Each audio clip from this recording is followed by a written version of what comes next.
Vinita Gandharvika Mataji, Danvat Pranam. All Guru Srila Prabhupada, thank you so much for joining the call, Mataji. Hare Krishna.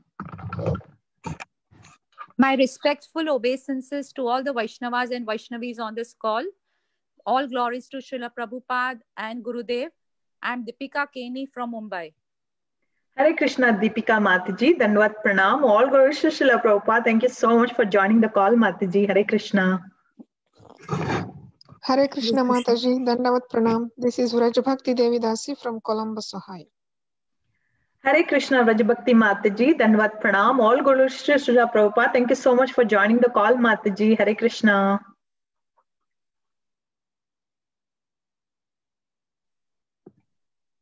Hare Krishna, Niharika Mataji, Dandavat Pranam. All glories to Srila Prabhupada, all glories to Guru Maharaj, and all glories to the assembled devotees.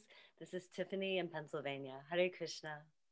Hare Krishna, Tiffany Mataji, Dandavat Pranam. All glories to Srila Prabhupada. Thank you so much for joining the call, Mataji. Hare Krishna. Hare Krishna, Niharika Mataji. All glories to Srila Prabhupada and Guru Maharaj. My humble obeisances to you and all the devotees. This is Krishna Kumari Devidasi from Rana. Hare Krishna, Krishna Kumari Mataji, Dandavat Pranam. All glories to Srila Prabhupada. Thank you so much for joining the call, Mataji. Hare Krishna. Hare Krishna, Hare Krishna Mataji. This is Kaumudiki Dasi from Baltimore. Please accept my humble obeisances. All glories to Srila Prabhupada and Guru Maharaj and all the devotees. Hare Krishna. Hare Krishna, Kaumudiki Mataji, Dandavat Pranam. All glories to Srila Prabhupada. Thank you so much for joining the call, Mataji. Hare Krishna. Thank you, Mataji. Hare Krishna. Hare Krishna Mataji, Dandavat Pranam, Srila Prabhupada, Srila Gurudev ki jai. Vrinda. Hare Krishna, Vrinda Mataji, Dandavat Pranam. All glories to Srila Prabhupada. Thank you so much for joining the call, Mataji. Hare Krishna.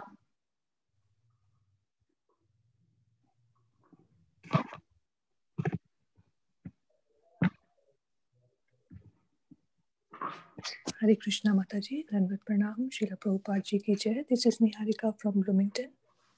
Hare Krishna, Niharika Mataji, Dandavat Pranam. All glories to Srila Prabhupada. Thank you so much for joining the call, Mataji. Hare Krishna.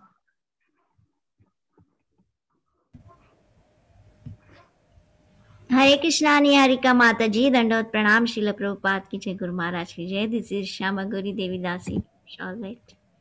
Hare Krishna, Shama Gauri Mataji, Dandavat Pranam. All glories to Srila Prabhupada. Thank you so much for joining the call, Mataji. Hare Krishna.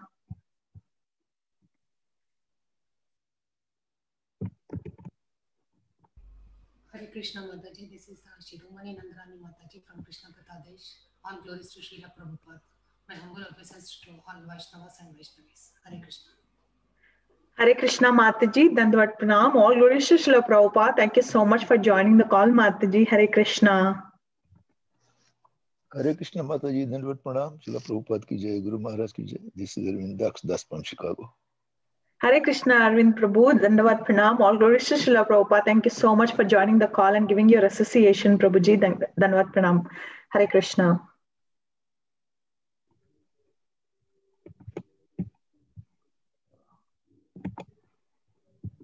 Is there anybody else in the call who would like to introduce themselves this morning?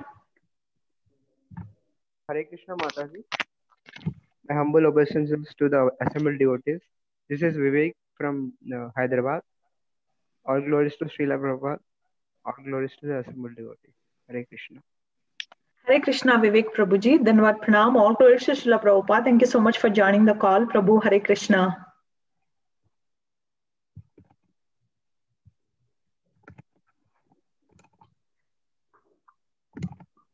Mataji, we can start recording. Hare Krishna, welcome to Bhakti Sangha conference call. Today, we are very fortunate to have His Grace Vraj Bihari Prabhu ji on the topic of Srimad Bhagavatam, 5th canto, 1st chapter. So sorry. 5th canto, 1st chapter, verse 5th onwards. I would like to hand over the call to Tiffany Mataji to give a brief introduction about Prabhuji. Mataji, you can take over the call now. Hare Krishna, dear devotees. His Grace Vraj Bihari Das, or Prabhuji, is a full-time monk, counselor, self-help author, life coach, and teacher at Sri Sri Radha Gopinath Mandir in ISKCON Chowpatty for the last 2 decades. He has a master's degree in economics and a master's in monetary policy and international finance. As a member of the education and training body for congregation development at ISKCON Chowpatty, Vraj Bihari Prabhu counsels young men in the monastery and trains a satellite community of 150 families in Borivali in northern Mumbai. He shares his daily reflections, meditations, and discourses on his website, yogaformodernage.com. His recent release, Mind Your Mind, 3 Principles for Happy Living, is a result of his daily study, writing, contemplation, and prayers over the last 20 years. In his writings, he shares different tools to help one feel loved and improve relationships with oneself and with those who matter to us. He is a seasoned international speaker, and in his talks, he shares candid thoughts on mental hygiene, spiritual discipline, and finding deep emotional fulfillment. His lucid and cheerful talks connect to the audience from all walks of life, and his main strength is the ability to harmonize wisdom from the Vedic era to enhance our modern lives. So thank you very much, Hare Krishna. Niharika Mataji, you can take over. Thank you so much, Tiffany Mataji. Hare Krishna Prabhuji, Dandavat Pranam. All glories to Srila Prabhupada. Thank you so much for giving your very valuable time and association with us this morning and enlightening us on the topic of the Srimad Bhagavatam. Prabhuji, please take over the call now. Hare Krishna. Thank you. Thank you. Om Namo Bhagavate Vasudevaya. Om Namo Bhagavate Vasudevaya. Om Namo Bhagavate Vasudevaya. Narayanam Namaskrityam Naram Chaiva Narottamam Devim Saraswatim Vyasam Tato Jaya Mudhiraye. Nashtaprayeshu abhadreshu Nityam Bhagavata Sevaya Bhagavati Ruttama Shloke Bhaktir Bhavati Naishtaki. Krishnaya Vasudevaya Devaki Nandanaya Cha Nanda Gopa Kumaraya Govindaya Namo Namaha. Namo Pankaja Nabhaya, Namo Pankaja Maline, Namo Pankaja Netraya, Namaste Pankajangre. Om Ajnana Timirandhasya Jnananjana Shalakaya Chakshurun Militam Yena Tasmai Shri Guruve Namah. Mukam Karoti Vachalam Pangum Langayate Girim Et Kripatamaham Vande Shri Guru Dinatarinam Paramananda Madhavam Sri Chaitanyam Ishwaram. Nama Om Vishnu Padaya Krishna Presthaya Bhutale Srimate Bhakti Vedanta Swaminiti Namine. Namaste Saraswate Deve Gauravani Pracharine Nirvishesha Shunyavadi Pavchata Deshatarine. Vancha kalpatarubhyascha kripa sindhubhya eva cha patitanam pavanebhyo vaishnavebhyo namo namah. Jai Shri Krishna Chaitanya Prabhu Nityananda Shri Advaita Gadadhar Shivasadi Gaura Bhakta Vrinda. Hare Krishna Krishna Krishna Hare Hare Hare Rama Rama Rama Hare Hare. Hare Krishna Krishna Krishna Hare Hare Hare Rama Rama Rama Hare Hare. Hare Krishna Krishna Krishna Hare Hare Hare Rama Rama Rama Hare Hare. Hare Krishna. My sincere gratitude to all the participants in the Bhakti Sangha group. My sincere gratitude to Niharika Mataji, Shama Gauri Mataji, and for inviting me for this program, this class, and to Tiffany Mataji for making a generous introduction. Very grateful to you. And I'm happy today to serve all of you by discussing the 5th canto, 1st chapter, 5th verse, which is in a prose form. So I will share with you some notes I scribbled just now before the class. So I will read the verse and the translation and the purport, and then I will share my thoughts on this verse. Shri Shuka Uvacha Badham Uktam Bhagavata Uttama Shlokasya Srimad Charnaravinda Makaranda Rasa Aveshita Chetaso Bhagavata Paramahansa Daita Katam Kinchid Antaraya Vihatam Swam Shivatamam Padavim Na Prayena Hinvanti. Translation and purport by His Divine Grace, Sri Bhaktivedanta Swami Srila Prabhupada. Srila Shukadeva Goswami said, what you have said is correct. The glories of the Supreme Personality of Godhead, which is praised in eloquent transcendental verses by such exalted personalities as Brahma, are very pleasing to great devotees and liberated persons. One who is attached to the nectarine honey of the Lord's lotus feet and whose mind is always absorbed in his glories may sometimes be checked by some impediment, but he still never gives up the exalted position he has acquired. Purport. Srila Shukadeva Goswami accepted both of the king's propositions that a person who is advanced in Krishna consciousness cannot embrace materialistic life again, and that one who has embraced materialistic life cannot take up Krishna consciousness at any stage of his existence. Although accepting both these statements, Shukadeva Goswami qualified them by saying that a person who has once absorbed his mind in the glories of the Supreme Personality of Godhead may sometimes be influenced by impediments, but he still does not give up his exalted devotional position. According to Srila Vishwanath Chakravarti Thakur, there are two kinds of impediments to devotional service. The first is an offense at the lotus feet of a Vaishnava. This is called Vaishnava Aparadh. Sri Chaitanya Mahaprabhu warned his devotees not to commit Vaishnava Aparadh, which he described as a mad elephant offense. When a mad elephant enters a beautiful garden, it destroys everything, leaving a barren field. Similarly, the power of Vaishnava Aparadh is so great that even an advanced devotee becomes almost devoid of his spiritual assets if he commits it.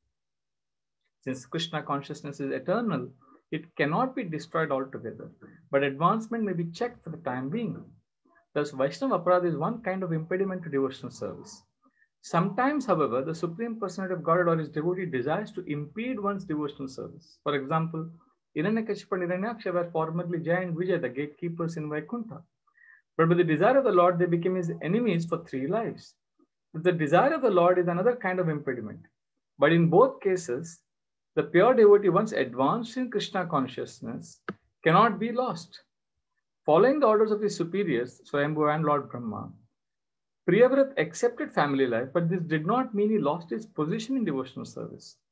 Krishna consciousness is perfect and eternal, and therefore it cannot be lost under any circumstances.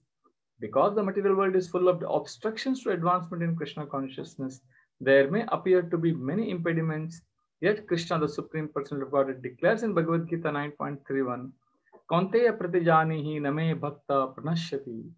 Once one has taken shelter at the lotus feet of the Lord, he cannot be lost. In this verse, the word Shivatamam is very significant. Shivatamam means the most auspicious. The devotional path is so auspicious that a devotee cannot be lost under any circumstances. This is described in the Srimad Bhagavad Gita by the Lord himself. Parthaneva mutra vinashastasya vidyate. My dear Arjuna, for a devotee there is no question of being lost either in this life or in the next. Bhagavad Gita 6.40. In Bhagavad Gita 6.43, the Lord clearly explains how this is so. Tatratam buddhi sanyogam labate porvadehikam etate chatato bhuya samsiddho kurunandana. By the order of the Lord, a perfect devotee sometimes comes to this material world like an ordinary human being. Because of his previous practice, such a perfect devotee naturally becomes attached to devotional service, apparently without cause. Despite all kinds of impediments due to surrounding circumstances, he automatically perseveres in devotional service and gradually advances until he once again becomes perfect. Vilamangal Thakur had been an advanced devotee in his previous life, but in his next life he became greatly fallen and was attached to a prostitute. Suddenly, however, his entire behavior was changed by the words of the very prostitute who had so much attracted him, and he became a great devotee. In the lives of exalted devotees, there are many such instances, proving that once one has taken to the shelter of the lotus feet of the Lord, he cannot be lost. Kaunteya pratijanihi name bhakta pranashyati. The fact is, however, that one becomes a devotee when he is completely free from all reactions to sinful life. As Krishna states in Bhagavad Gita 7.28, Esham tantagatam papam jananam punya karmanam tedvandamoha nirmukta bhajante mam dridhavrata. Persons who have acted piously in previous lives and in this life, whose sinful actions are completely eradicated and who are freed from the duality of illusion, engage themselves in my service with determination. On the other hand, as Prahlad Maharaj said, Matirna Krishne Paratasvato Vamito Vipadyeta Griha Vrutanam. A person who is too attached to materialistic family life, home, family, wife, children, and so on, cannot develop Krishna consciousness. These apparent contradictions are resolved in the life of a devotee with the grace of the Supreme Lord. And therefore, a devotee is never bereft of his position on the path of liberation, which is described in this verse as Shivatamam Padavim. Hare Krishna. This is a beautiful verse and purport, and this is the first chapter of the 5th canto. If you see, we have begun the 5th canto just recently. This is the first chapter and text number 5, and I'm sure you have studied the first 4 cantos, so that's why you have come to the 5th canto now. The first 2 cantos are compared to the lotus feet of the Supreme Lord, and they are the perfect prelude to the rest of the Srimad Bhagavatam, because the first 2 cantos introduce us the key philosophical concepts and prominent characters of Srimad Bhagavatam.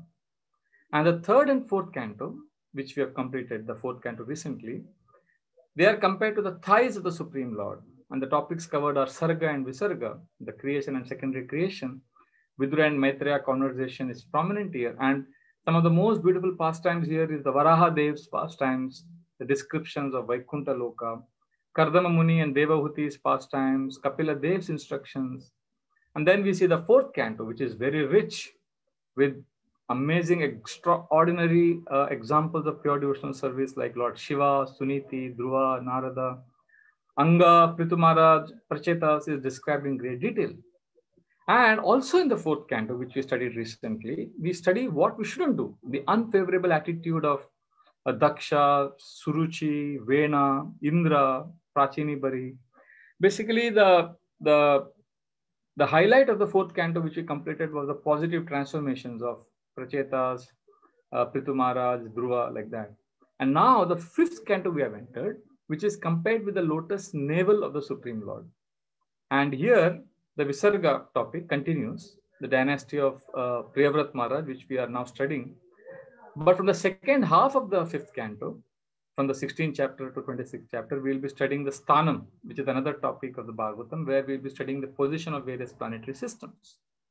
Now, coming back to this section and this verse, here is Priyavrat Maharaj, who is embodying the spirit of sacrificing one's personal desire so that he can be obedient to a spiritual authority. Now, he wanted to be in the renounced order, but he took charge of his father's kingdom without grudges. He ruled the kingdom exceptionally well, and he divided the Bhumandala to 7 islands and 7 oceans. And he distributed the planet to his sons, who became the rulers. So when Parikshit Maharaj was hearing all of this, he became astonished that a great devotee, because a great devotee, Parikshit Maharaj said, if Priyavrat Maharaj is a great devotee is somebody who is satisfied, Bhagavata, Atma Rama, he is completely satisfied in Krishna consciousness. So how can he enjoy household life? Because generally, attachment to family life and devotional service, both are considered incompatible. And therefore, Parikshit Maharaj was surprised. And now Shukdev Goswami has begun to reply in today's verse, 5th verse, and the next verse also, where he will explain that devotional service is top class. And if, and even if somebody is absorbed in bhakti, sometimes it's possible that somebody may be, somebody's progress may be checked. Somebody may get distracted, but he will never give up Krishna consciousness. The obstacles which come in the life of a devotee cannot obstruct his absorption. See, I know many grahasthas personally who are absorbed in Krishna consciousness. One of my very close friends, Anandandavan Das in Mumbai, he is so absorbed, and being a grahastha is not an impediment in his life. So what happens is, when we are distracted from Krishna consciousness, we will realize that one of the things that immediately gets affected when we say distracted, what happens is our absorption in Krishna consciousness reduces. Our absorption is affected. See, in Krishna consciousness, we always get information. Every class you hear, you will see information, new information. Every time you read purports, every time you read books, there is a lot of information. But Krishna consciousness is not about information, it's about transformation. The information that we get is meant for transformation. We are not simply supposed to learn new things. We are supposed to experience Krishna, right?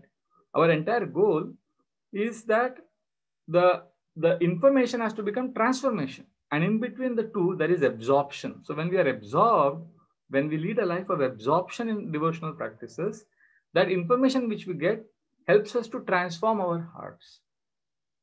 So I don't know, when I joined ISKCON 1997-98, and then I joined full-time in 1999 March, what I realized that time was, we used to have these cassettes we used to take from the library, and 2 cassettes, and whole week we had to hear only those lectures only, those 2 cassettes. So information was less. We didn't have Google, we didn't have access to internet and so many books. We would take 1 book from the library. So we had less access to information, but absorption was better. And now you approach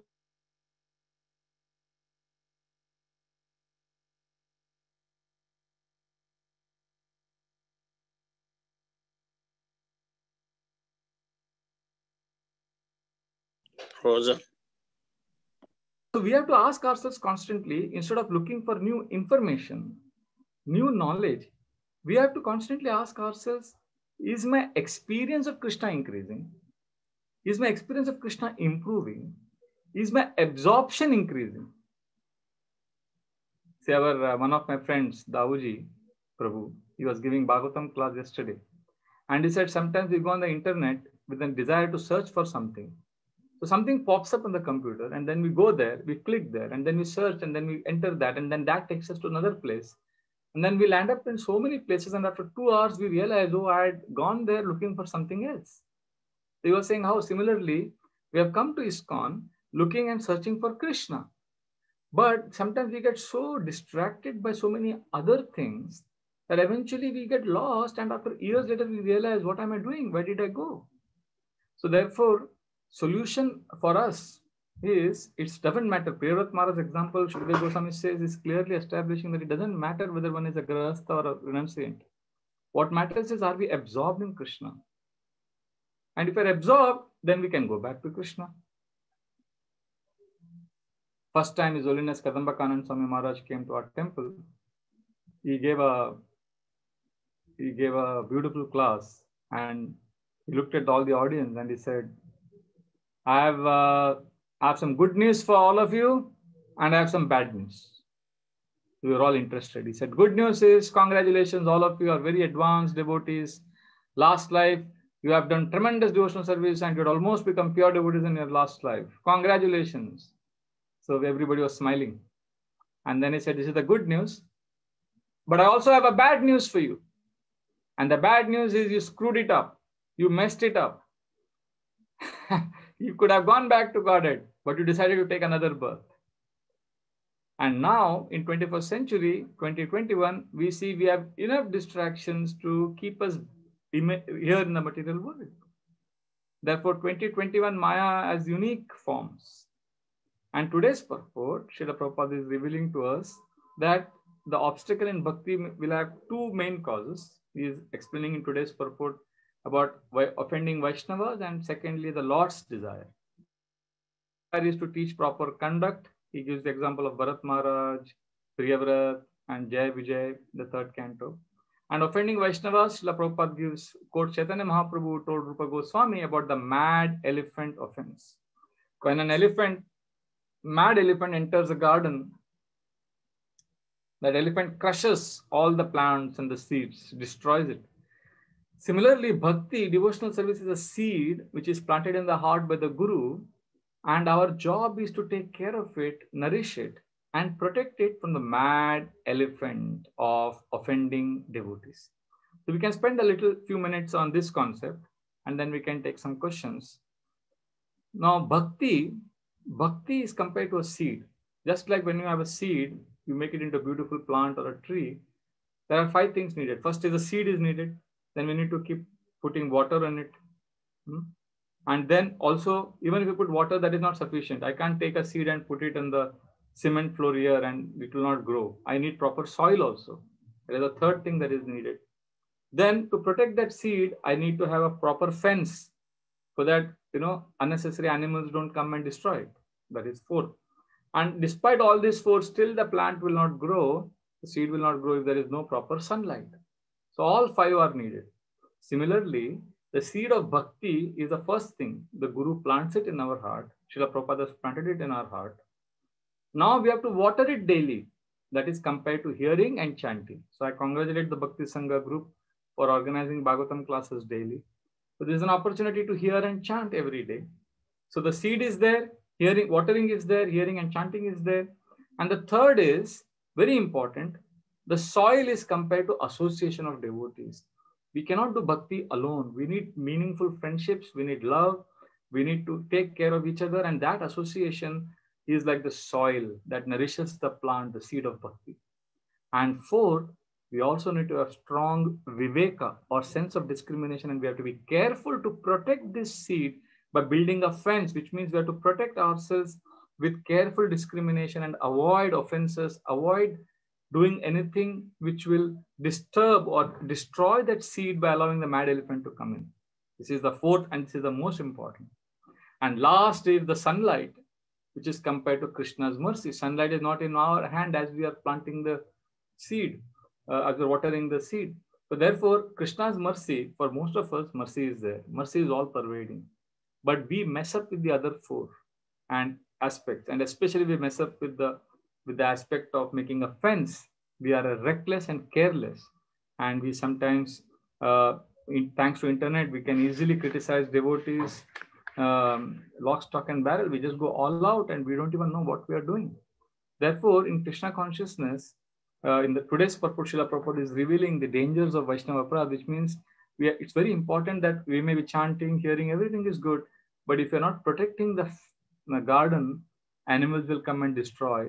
Of course, bhakti is not destroyed, but we will forget Krishna for a long time. Therefore, we need to make the right choices.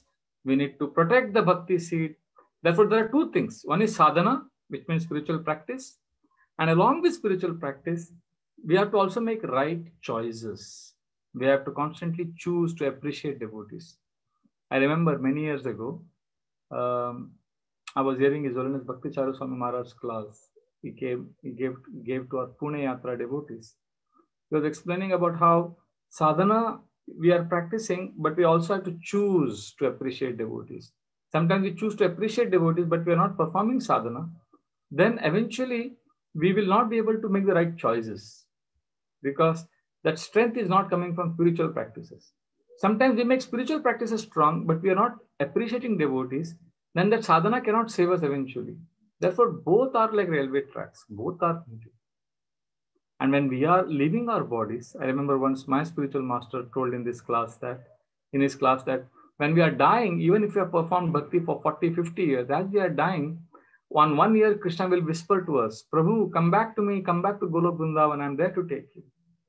But on the other ear, Maya Devi will whisper, Prabhu, stay back in this material world. I've got beautiful plans for you. For the game of choice is real and it is always there. And this game begins with the mind. Therefore, our distractions and our absorption is all a play of the mind. And therefore, we have to be very careful how we interact with other devotees, how we treat them, how we have relationships with them, and how we keep our mouth shut. Sometimes people say, oh, you have to be courageous. You have to stand up.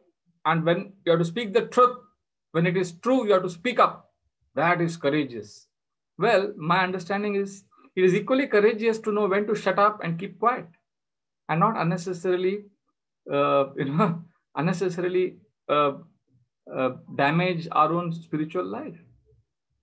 My experiences in my whatever little practice of Krishna consciousness over the last 22, 23 years, 24 years actually, to be honest, what I've seen is I have been distracted in the past, I have had my challenges, and I've seen generally 3 things. If I've been lax on, I've suffered. And when I work on all the 3 areas, I'm safe. First is poor sadhana. Means when I say sadhana, I mean sankirtan. When we are with devotees performing devotional service, then I'm safe. Strong sadhana is one. Second, doing small things to please devotees, like appreciating some devotee, wishing them on their birthdays or serving them, serving prasadam, doing simple acts of service to please devotees and performing nice sadhana. That's it. And third, very important, to avoid criticizing devotees. When I ensure I'm doing these three, I see that the small, simple seva, sadhana good in Sankirtan, and third, if I'm appreciating devotees and not criticizing them, I've seen that the mad elephant doesn't come. The garden is, the Bhakti Lata is safe. So therefore, we can practice strong Viveka. So now I know in this world what happens generally with most of the devotees and everybody is we live in a world of duality. We live in a world where something is right and something is wrong. And we know as devotees that are wrong things we shouldn't be doing, right things we should be doing. So we carry this consciousness and we impose it on other devotees as well. Unfortunately, we always look into a devotional life in terms of right, wrong, good, bad, in terms of duality. But Krishna consciousness is transcendental. So we need to be careful. We need to go beyond wrong and right when we are dealing with devotees. Of course, there are certain standards we need to follow. But the offenses, which is today's topic, the offensive generally begins with the mind. It starts with judging devotees wrongly. So there are 8 steps we could follow. They're very simple and easy to remember. I've done a lot of seminars on this 8 steps to improve relationships with devotees. So these 8 steps are steps which will ensure that the mad elephant doesn't enter the garden of our bhakti and doesn't trample upon our seed of devotional service. So what is it? Because when we live with devotees, we'll always see, ISKCON especially, we see it's an international society for Krishna consciousness. We have devotees from amazing, diverse cultural backgrounds. Like in our ashram, we have devotees from North India, South, East, West, and sometimes traveling devotees from all over the world, and different cultures, different religions, different castes. And it's amazing. There are devotees like from Punjab, they're very expressive and they will dance at the slightest pretext. And there are some South Indian strong Brahmanas who are very reserved and stoic, and they all live in the same ashram. So their cultural background, their way of expression, their way of eating, it's also different. So it's easy to get carried away by our preconceived notions and judge others, and thereby land up opening that fence and allowing the mad elephant to enter. Therefore, the 8 steps to avoid these mental offenses and improve our relationships are: first, whenever we see devotees doing something else, we need to tell ourselves, first, he is also right. This is a nice phrase, because we are living in this world of right, wrong.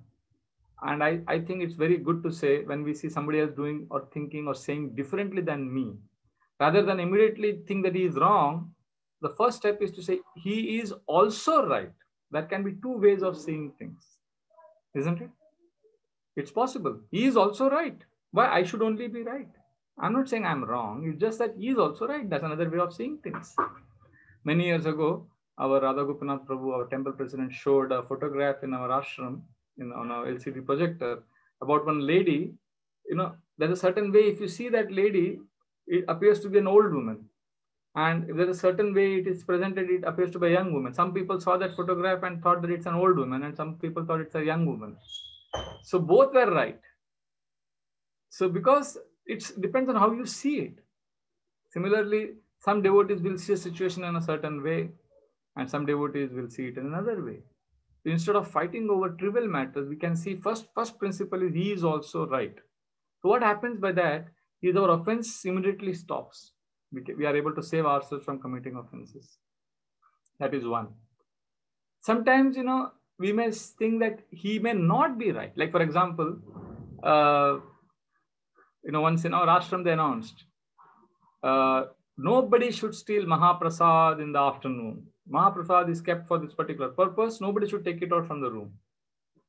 So, but I said, okay, I was one of the ashram leaders that time, and I said, okay, this is a good announcement. But then next day I saw one of the brahmacharis stealing Mahaprasad and taking it.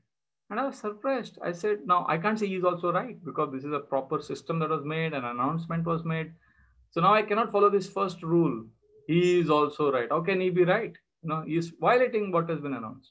So that time I took shelter of the second principle, that he doesn't know what is right. It's possible sometimes, he was not there in the announcement, or nobody has told him that this policy has been made. So sometimes it's possible, before judging others for being wrong, we could always say he doesn't know. So this also helps understand. This is the second principle we could follow. He doesn't know what is right. He is also right, first. Second, if he is not right, he may not know what is right. But I remember this devotee who stole Mahaprasad. I remembered he was there in the meeting the previous day. So both the phrases failed. Both the rules failed. He is not right, and he knows what is right and wrong. So it's not that he doesn't know what is right. So that time the third principle helped, and that was, I don't know what is right. In a sense, I don't know what is the bigger picture.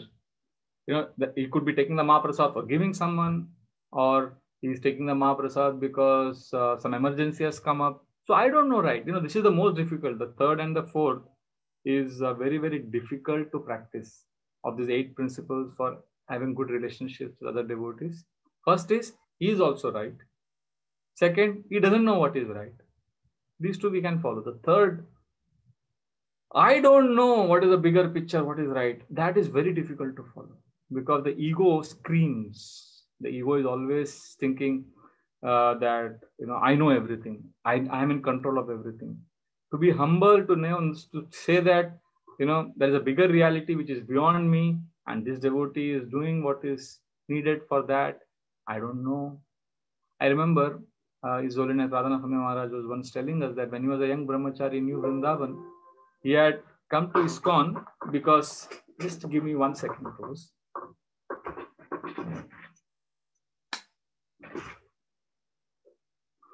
When he was a young brahmachari, he had come to ISKCON, he had come to Krishna consciousness because he was very inspired by Bon Maharaj. And then he came to shelter of Srila Prabhupada and he took initiation.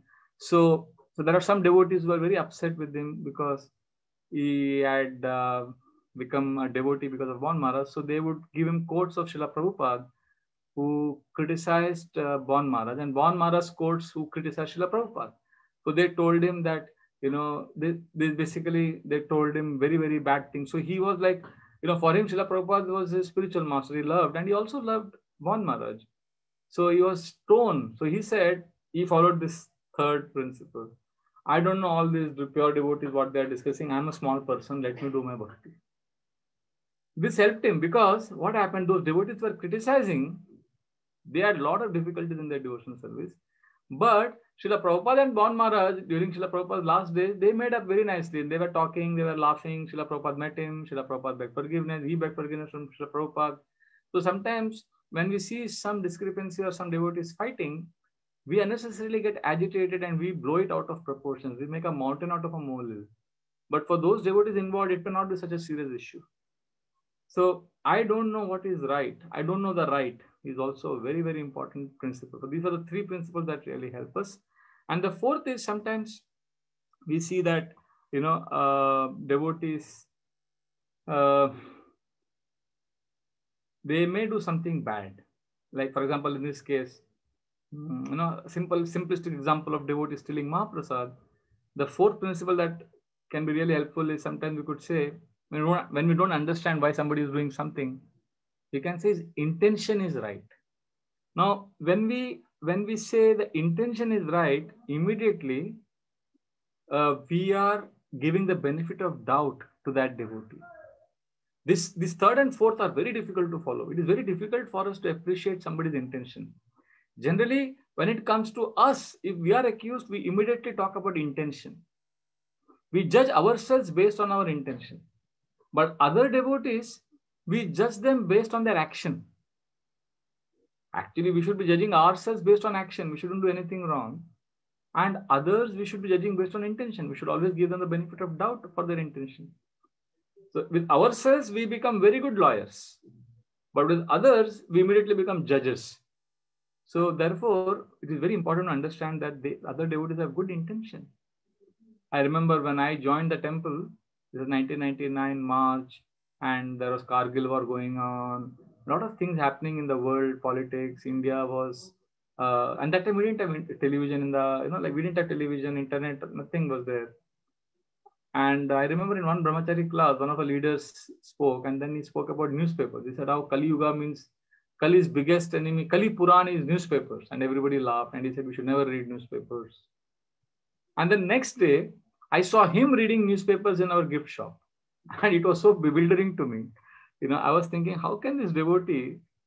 He only spoke. So first, he is also right. How can he be right? He only said we should not read newspapers. Second, he doesn't know. He knows. How can I say he doesn't know what is right? He knows. He only spoke about it. Third, I don't know.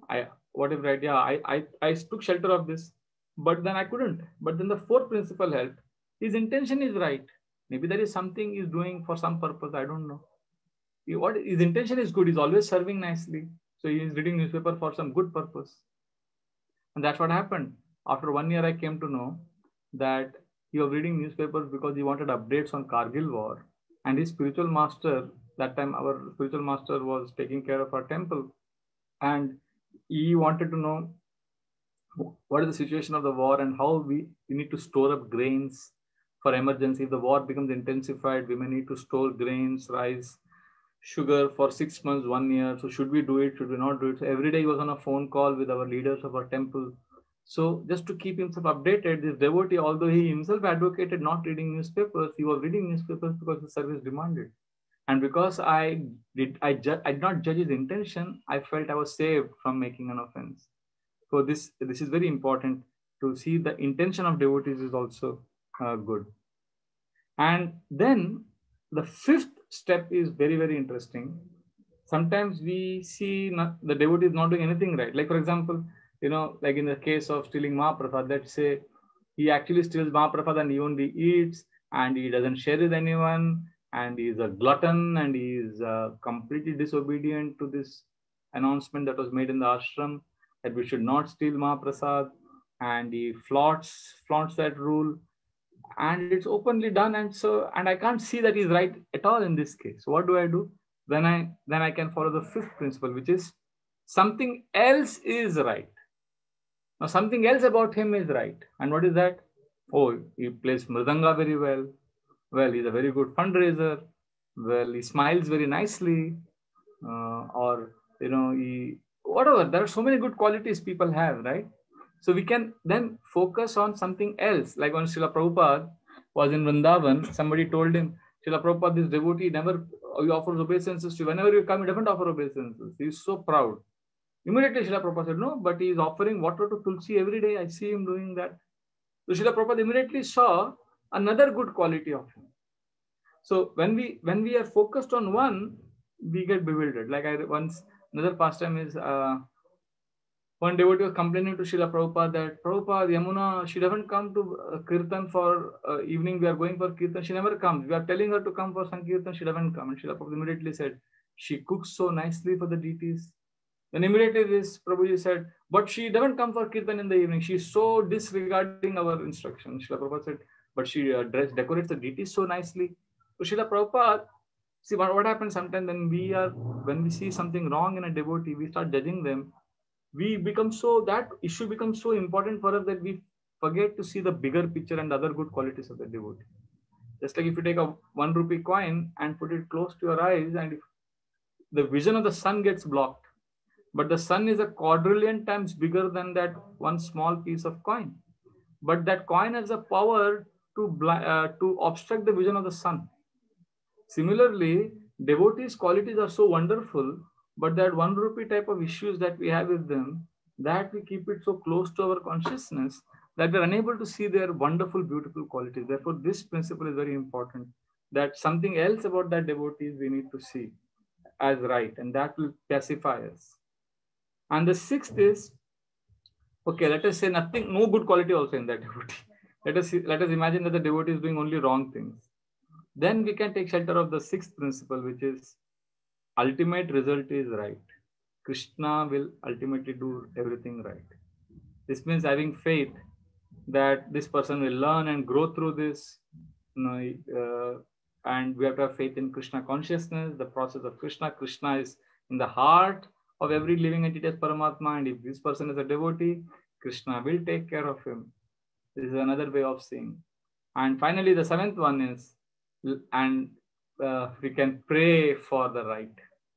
We can pray to Krishna. Sometimes some things just don't make sense. Sometimes devotees' behavior, they hurt us. It's difficult to forgive. Things can be so complicated. Things can be so bewildering. We can only pray to Krishna. Krishna, I'm very insignificant. Krishna, please help me. I cannot see any good here. I'm judging, but I'm scared this mad elephant may come and destroy my Bhakti Lata Bij. Krishna, I don't want this to happen. Krishna, please help me. Krishna, please save me. So when we offer sincere prayers to Krishna and we pray, then that also helps. And I have an eighth technique, or the eighth step also, and that is write the right.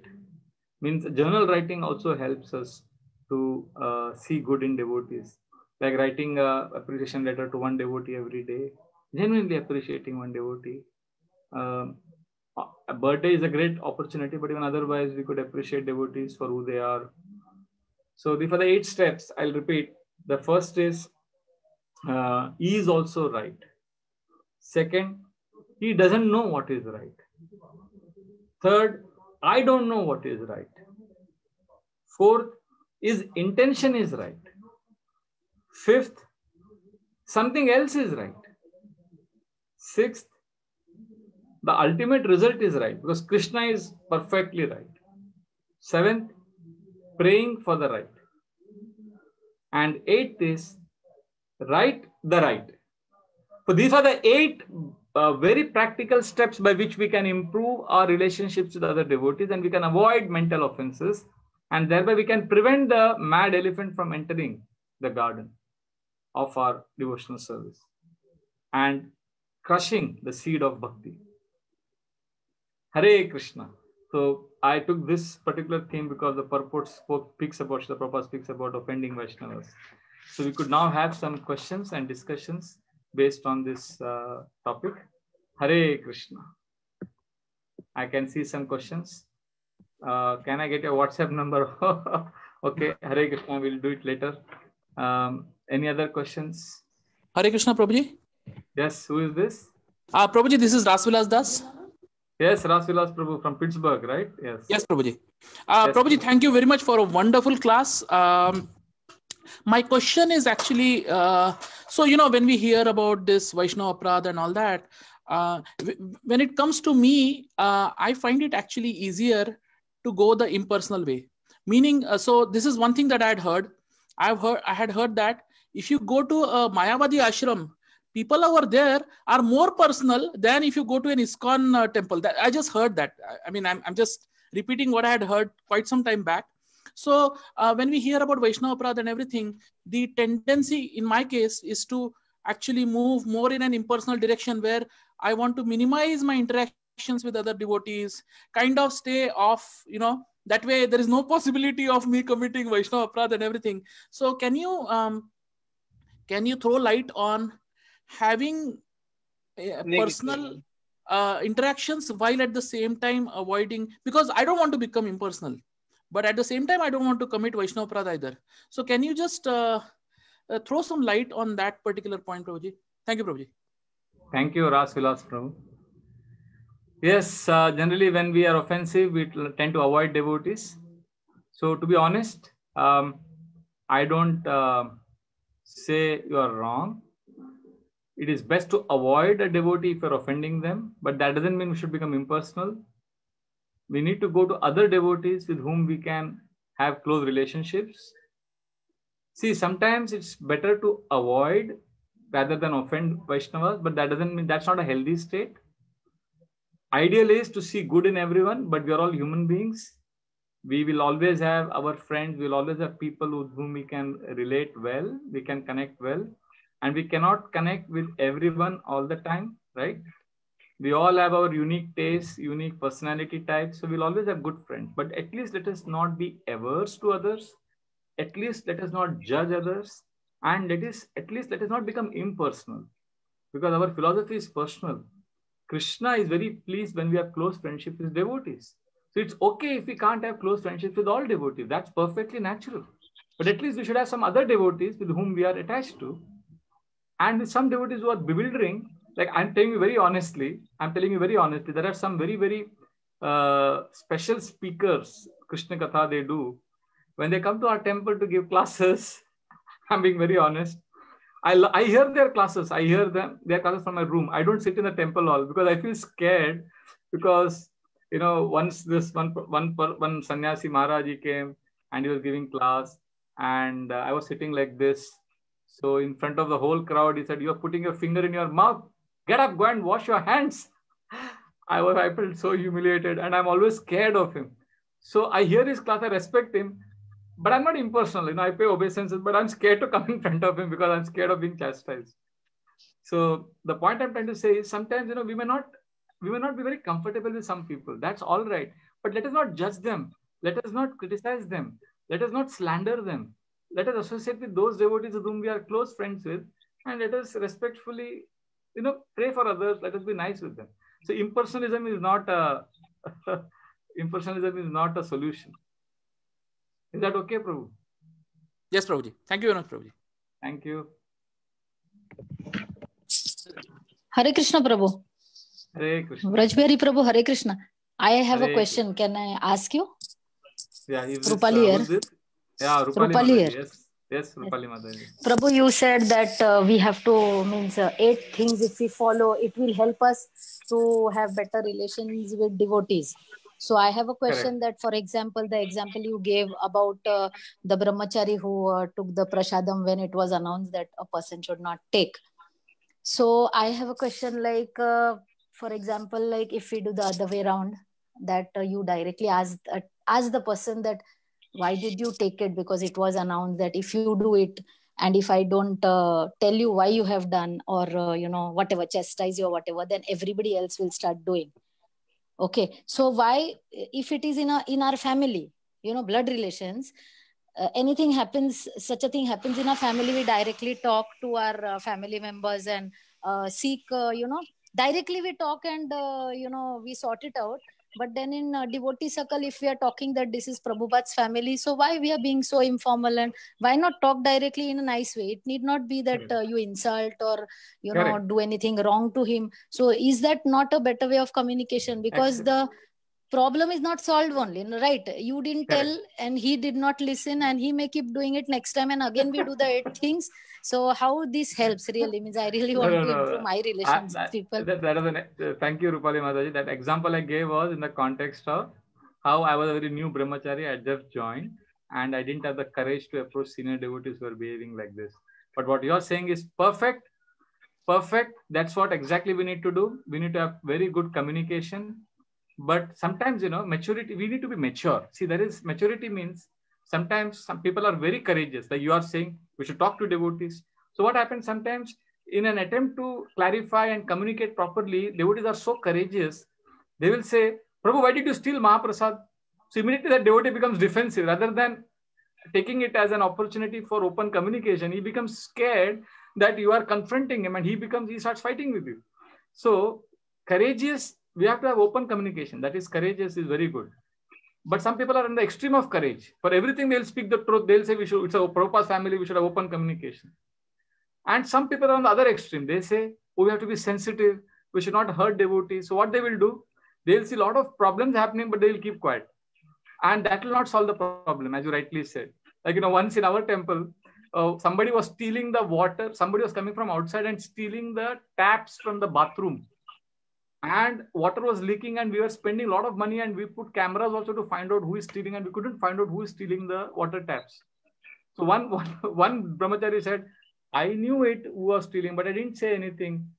So he was trying to be extra sensitive. That was stupid of him, So the point I'm trying to say is, sometimes we are too sensitive and sometimes we are too courageous. Maturity means to balance both courage and consideration. So as long as we are sensitive to others' needs, others' actions, and understand their intention, then when we communicate with them properly, that is very good. But if you are too courageous, we will hurt them. And if you are too sensitive, then anyways, the problem doesn't get solved. So thank you, Rupali Mataji, for raising this point. The example I gave was in the context where a new brahmachari has just joined and everybody is senior to him and behaving in a way which he cannot confront. But now what I do is I follow your method only. I gently go approach the devotee. If I have a deposit, if I've invested in my relationship with that devotee, then I directly talk to him, or else I talk to somebody who's very close to him and then see that my communication is clear. So open communication is best. And I'm talking about, there are many situations, Rupali Mataji, in an ISKCON setup where we cannot directly ask a devotee. Like, for example, some devotee may have done some mistake. He may be embarrassed about it. That a lot of occasions will arise in a community where we have to deal with issues in a sensitive way, with grace, with dignity. And at that time, it's all a game of the mind. I'm talking about those situations where things are not simple. Mahaprabhupada is a very simplistic example, which is non-controversial, but what about issues like gay issues or changing sex? There are so many issues in a dynamic 21st century, or somebody caught watching pornography. There are so many issues which are so sensitive in nature that you can't simply say, let us have open communication. It doesn't happen like that. So in those contexts, these 8 steps help. But for something like Mahaprasad or things like that, we can always talk to the devotee. In fact, even if you have a small altercation, that's okay, provided we cover up and we make up the next day. So we are not averse to conflict. We are not into conflict. See, conflict management is important. Conflict avoidance will not help. We can't avoid conflicts in a devotee community. Conflicts are healthy because they help the community grow forward. So we are not here to avoid conflicts. We are here to manage conflicts, because differences of opinion means we are personalists. If everybody is thinking same way, then it's very boring. There has to be dynamic. Everybody will think differently. There will be conflict of opinion. So we want to do conflict management, right?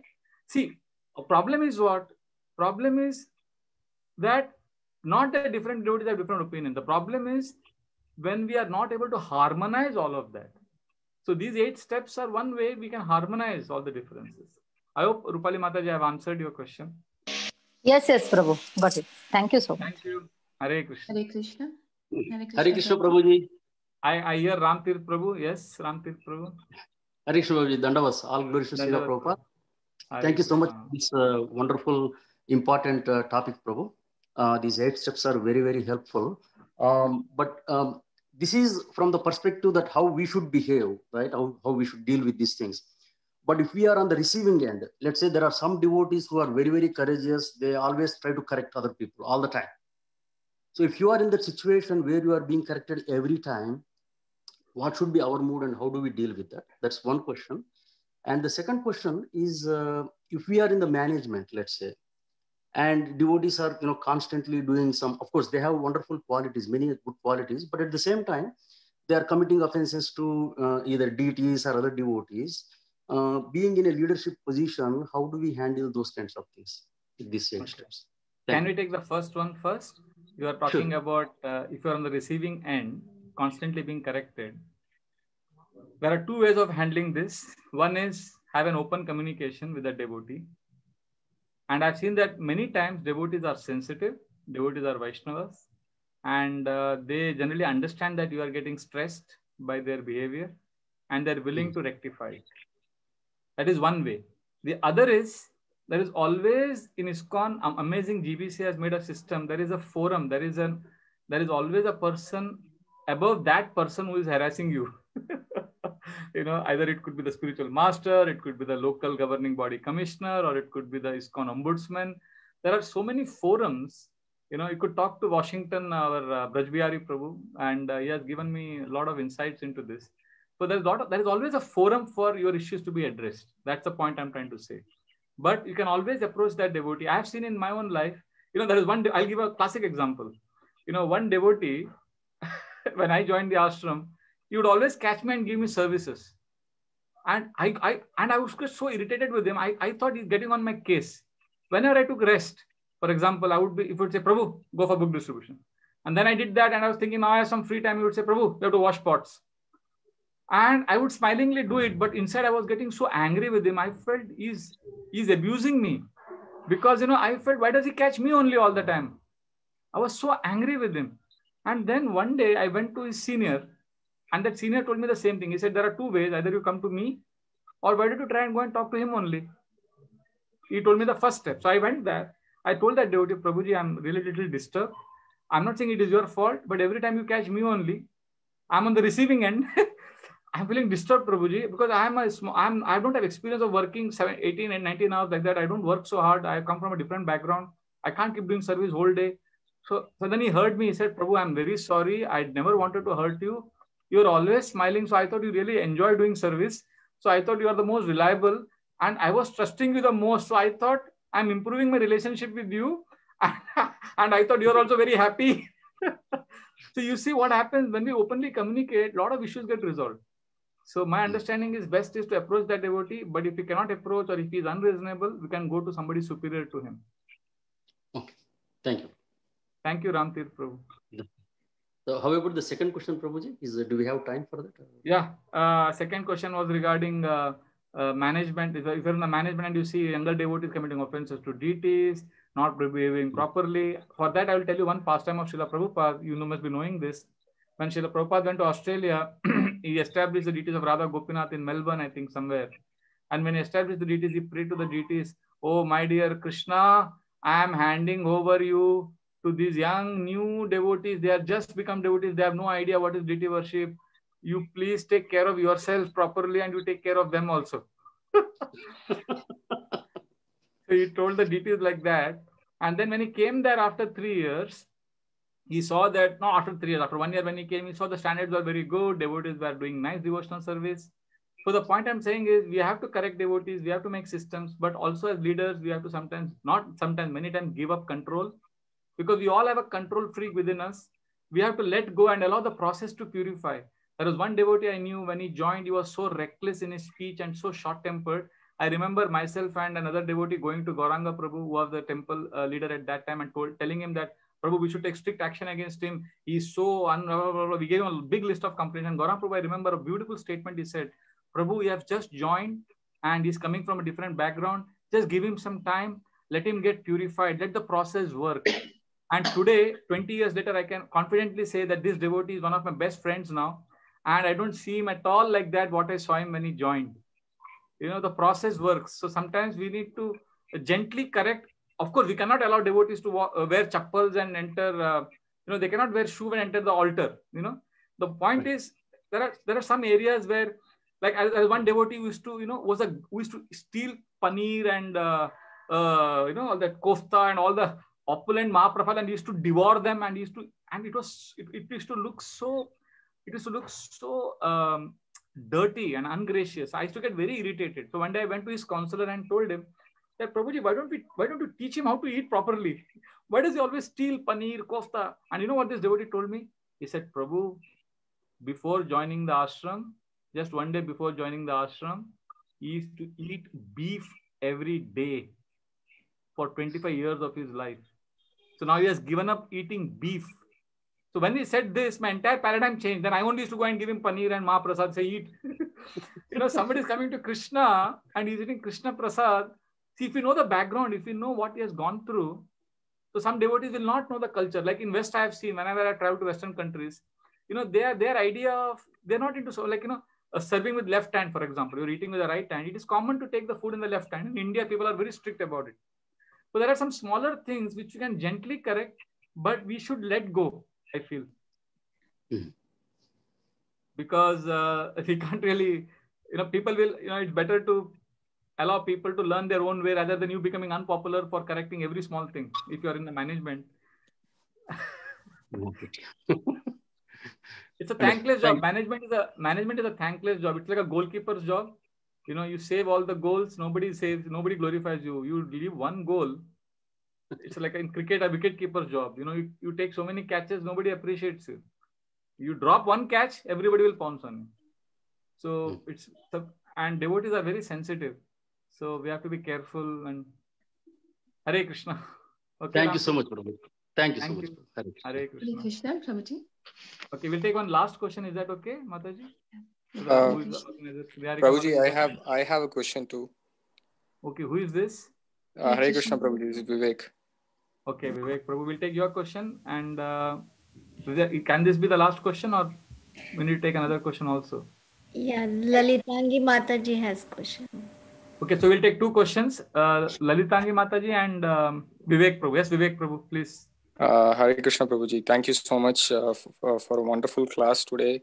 Eye-opening, especially for me. The question I have here is, Prabhuji, is you described all the 8 steps. Sometimes, at least with myself, I tend to get bogged down with following the instructions of Guru. It falls in one of the categories. We always try to think that, okay, I am only following the instructions of Guru, especially when interacting with people, and we feel that, oh, this person is not following basic instruction, and we tend to get into say an argument or with fellow devotees. How do we address this, Prabhuji? Because sometimes if we ourselves don't follow, then it becomes a problem, but it's a very precarious situation to explain it to others. Do we allow again, like you explained, do we allow the process to help the other person, or how do we address this problem, Prabhuji? Because oftentimes it goes the other way. Other way means? Other way in the sense, I tend to speak up, stating that this is a basic thing that everyone needs to be doing. But say, for example, criticizing people, it just flows out of people sometimes. But we often hear from Guru and from devotees that we shouldn't criticize devotees or for that any person. But then if we say this, then it becomes a problem. Yeah, your relationships may get affected, you are saying. Yes. So it's, yeah. See, everything, yeah, it comes with a price, Prabhu. See, you have to ask how important are these devotees for you. See, it's not a question of right, wrong. We have to see, sometimes, we are so attached to relative truth that we forget the absolute truth. Small things we get so attached to. Sometimes criticism is not bad. I personally tell people criticism is not bad, provided you can speak that in front of that devotee also. There is something called as loyal to the absent.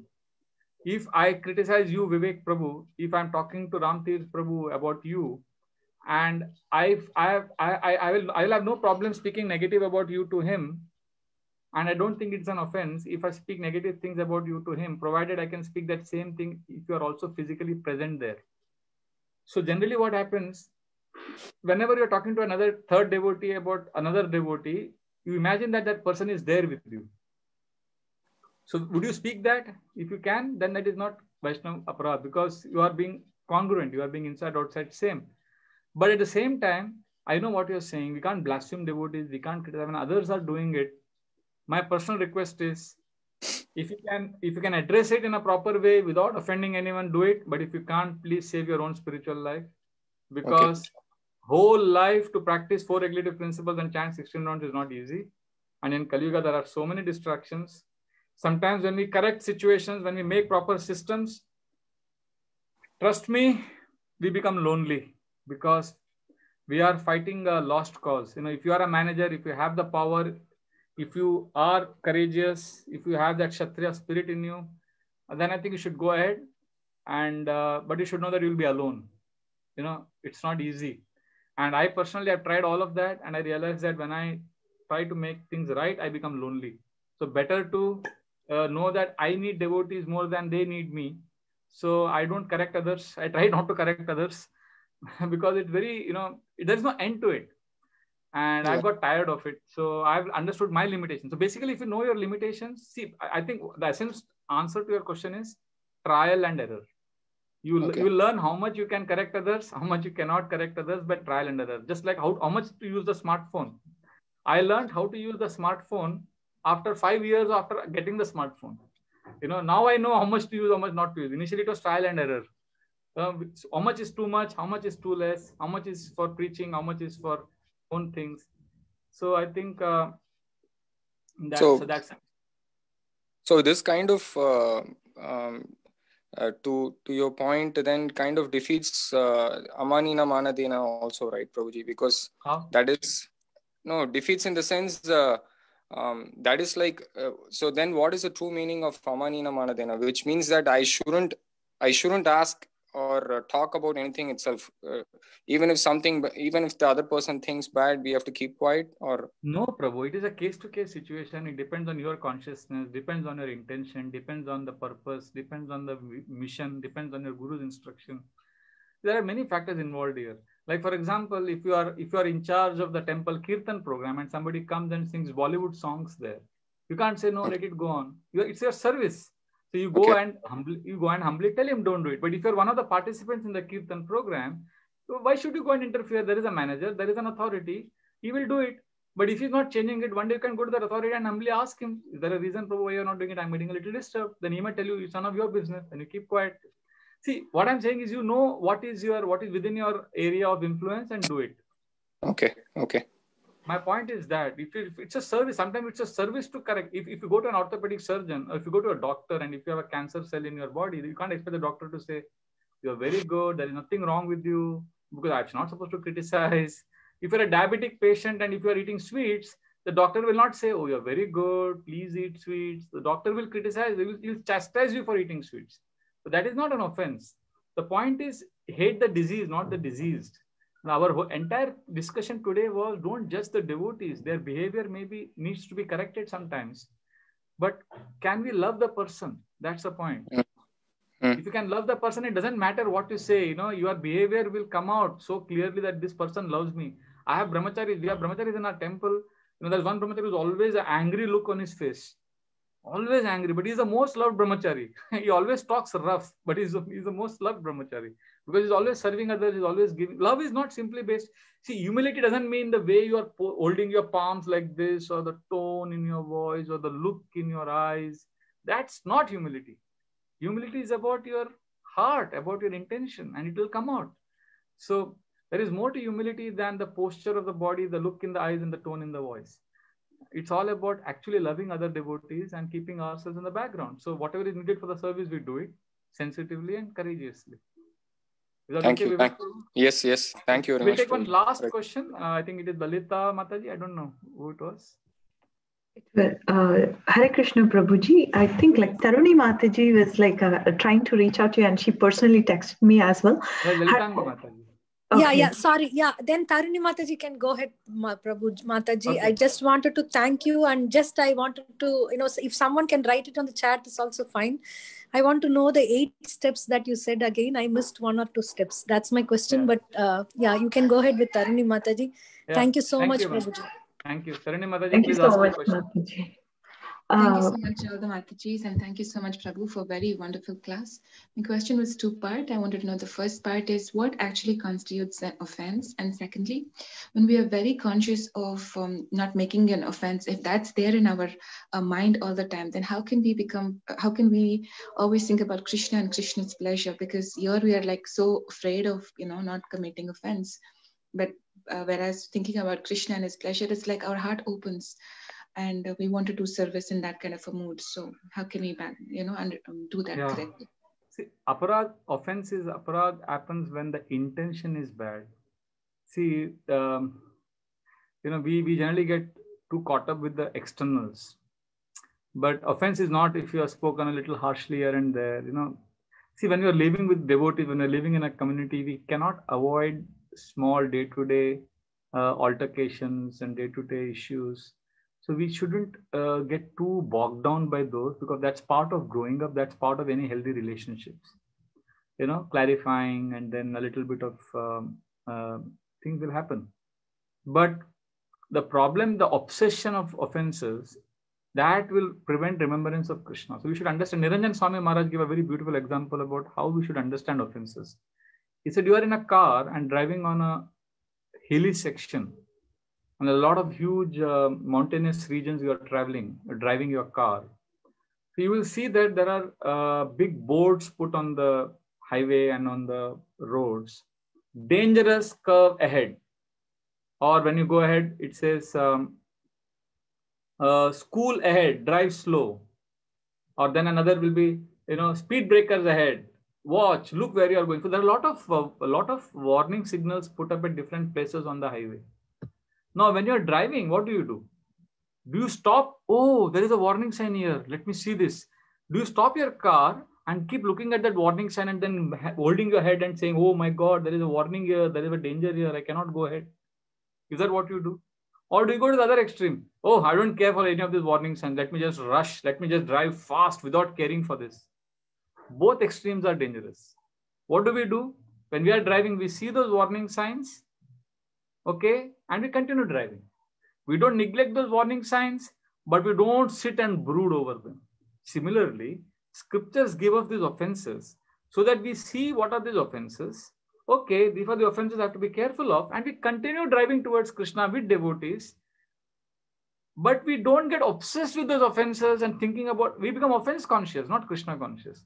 And also we don't neglect those offenses saying that, oh, this is not going to matter. I'm a devotee, I'm going to go to Krishna. No. We have to consider the offenses statements in scripture just like we see the road signs when we are driving on a speedy highway.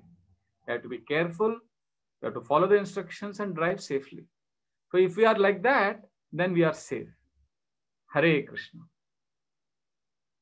Is that okay, Taruni Mataji?